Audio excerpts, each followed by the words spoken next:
आज यसो फुपूले बोलाउनु भएको थियो, फुपूकोमा गएर खाएको।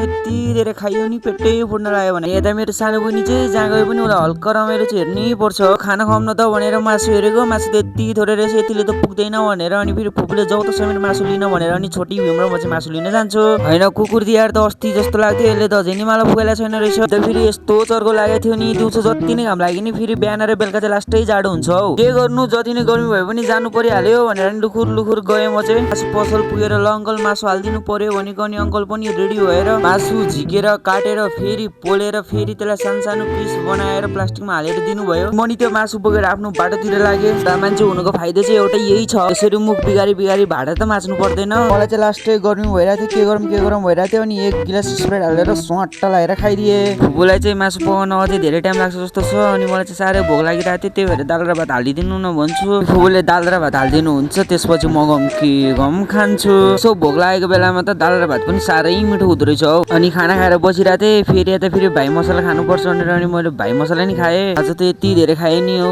पेटै फुट्न लाग्यो मेरो त। यति नै, बाई बाई।